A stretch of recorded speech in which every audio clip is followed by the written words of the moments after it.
December 2024 কি হয়েছিল? তোমার বিয়ে না 2024 2024 ও আচ্ছা, সেটা হচ্ছে আমার সেলুন ওপেনিং হয়েছিল। Internal beauty lounge. Eternal beauty lounge, বাহ। হ্যাঁ। তো আপনার সেলুন ওপেন করেছেন 2024 মানে হোয়াই, মানে নিশ্চয়ই এটা আগে থেকে প্ল্যান ছিল নাকি হুট করে?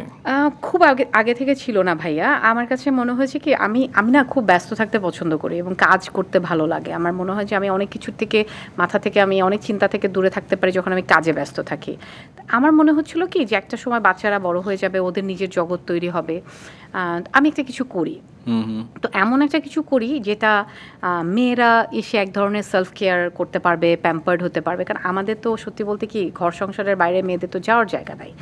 তো এটা একটা রিজন ছিল। আরেকটা রিজন হচ্ছে আমার ছোট ভাইয়ের বউটার অনেকদিন ধরে খুব শখ ছিল, তুমি ওদের বিয়েতে গিয়েছিলে, তো ওর একটা শখ ছিল যে ও একটা সেলুন করবে। তো ও এসে সবসময় বলতো যে আপনি আপনার হেল্প ছাড়া তো এটা করতে পারবো না, আপনি কোঅপারেশন না করলে আপনি একটু হেল্প করেন, আমরা দুজন মিলে এটা করি। সো ওর ইচ্ছাতেই আসলে আমার এই ইচ্ছাটা জাগে এবং তারপরে আমরা এটা স্টার্ট করি। আচ্ছা, তো এটা কোথায়? উত্তরা? এটা উত্তরাতে সেক্টর 3-তে ইটারনাল বিউটি লাউঞ্জ, একদম রবীন্দ্র সরণির উপরে।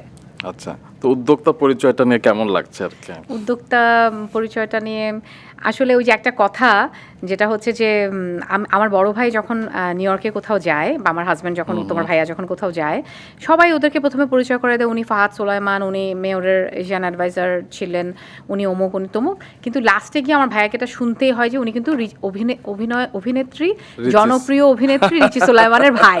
হ্যাঁ, এখন আবার একইভাবে হচ্ছে আমার হাজব্যান্ডকে ওটা শুনতে হয় যে সে এনওয়াইপিডিতে ইজ এ ডিটেকটিভ, সে অমুক তমুক। লাস্টে উনি কিন্তু রিচি সোলাইমানের হাজব্যান্ড।